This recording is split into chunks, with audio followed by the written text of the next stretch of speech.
함께 공동하겠습니다. 22절까지 시작. 여호야다가 나이가 많고 늙어서 죽으니 죽을 때에 130세라. 우리가 다윗성 여러 왕의 묘실 중에 장사하였으니 이는 그가 이스라엘과 하나님과 그의 성전에 대하여 선을 행하였음이더라. 여호야다가 죽은 후에 유다 방백들이 와서 왕에게 절하매 왕이 그들의 말을 듣고 그의 조상들의 하나님 여호와의 전을 버리고 아셀의 목상과 우상을 섬겼으므로 그 죄로 말미암아 진노가 유다와 예루살렘에 임하니라. 그러나 여호와께서 그들에게 선지자를 보내사 다시 여호와에게로 돌아오게 오려 하심에 하나님 선지자들이 그들에게 경고하였으나 듣지 아니하니라.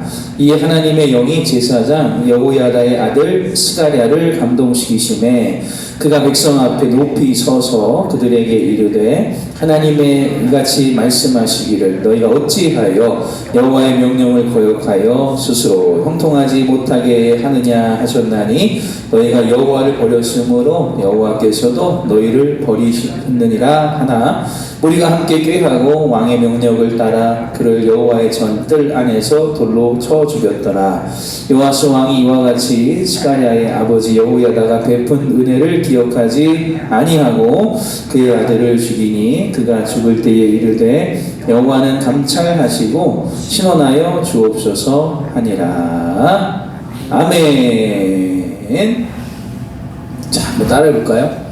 아래서부터 계획, 위에서부터 계시. 참 이런 게 성경을 읽는 재미인 것 같아요. 그리고 아직 성경을 더 많이 연구해야 되겠구나 라는 생각을 하게 됐는데, 왜냐면 오늘 저도 큰 한 가지를 깨달았어요. 왜 여태 모르고 있었지? 하면서 뭐냐면 사람들이 계획하고 이제 논하는 것들마다 계획들을 보면 전부 다 악한 생각뿐입니다. 안타깝지만. 그런데 선한 계획은 어디서부터 오느냐? 하나님으로부터, 위에서부터 내려와요. 그거를 알면서도 다시 한번 이제 성경에서 발견을 하게 되었어요. 자, 17절 한번 보세요. 여호야다 제사장이 잘했잖아요.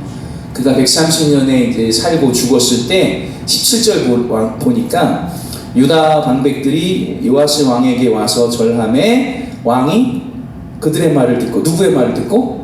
네, 그들의 말을 듣고. 유다 방백들이 오랫동안 참았어요. 여호야다가 죽을 때까지. 여호야다가 강력하게 신앙을 회복시켰으니까. 그런데 여호야다 대제사장이 마치 죽기를 기다렸다는 것처럼 죽자마자 유다의 방백들이 다 왕에게 몰려와서 절을 하고 예를 갖추고 왕을 설득을 하는 겁니다.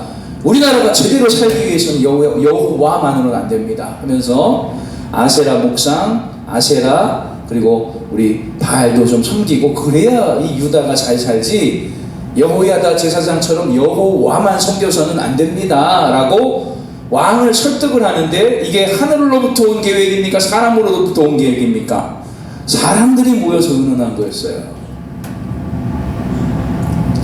잘 될 리가 없어요. 그래서 유다가 다시 예루살렘이 어려움 속에 처하게 됩니다. 그래서 하나님이 그냥 두지 않고 어떻게 하세요? 여호야다의 아들 스가랴를 감동시키시면 보세요.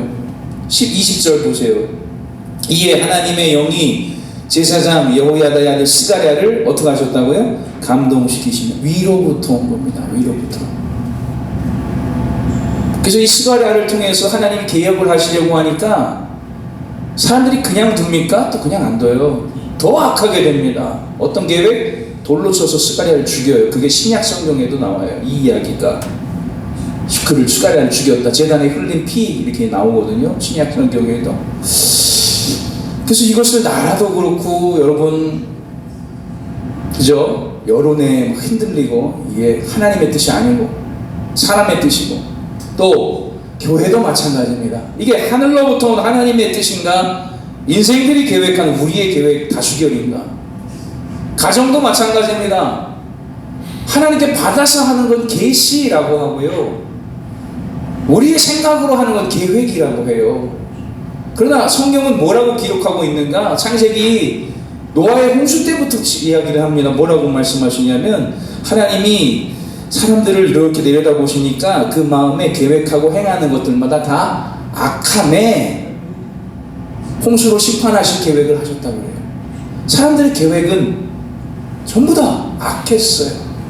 죽이고 먹이고 동성애하고 빼앗고 그런 일들만 해서 하나님 섬기지 않고 우상 섬기는 일을 하자 하나님이 그들을 내려다보시면 너무 사람들이 하는 계획마다 악하다라고 말씀하셨어요.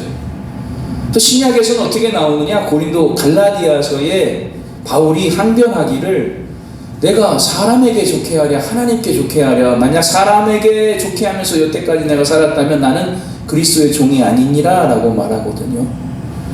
우리도 여러분 그 작은 계획들, 개인의 계획이나 조금 더 범위를 넓혀서 가정의 계획이나 조금 더 범위를 넓혀서 속회나 교회나 나라의 계획이라 할지라도 인생의 계획은 그렇게 선하지 않다는 걸 인정하셔야 돼요.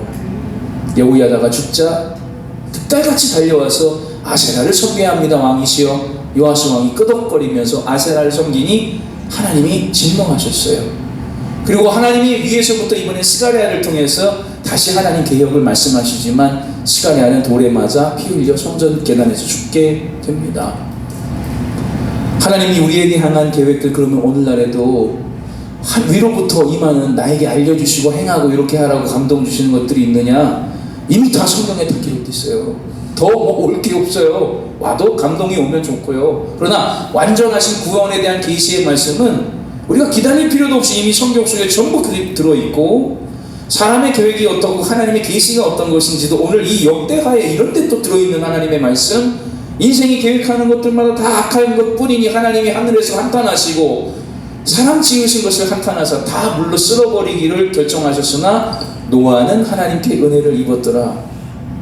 우리가 하나님의 은혜 가운데 주님 위로부터 오는 계획, 하나님의 은혜 가운데 행하는 분들이 되시기를 바랍니다. 인생이 모여서 계획하잖아요. 좋은 거 하나도 없어요. 하나도 선한 거 나오지 않아요. 선한 계획은 하늘로부터 감동된 그 말씀 따라 행하시는 그런 저와 여러분들 될 수 있기를 주님의 이름으로 축원합니다. 아멘. 기도하겠습니다.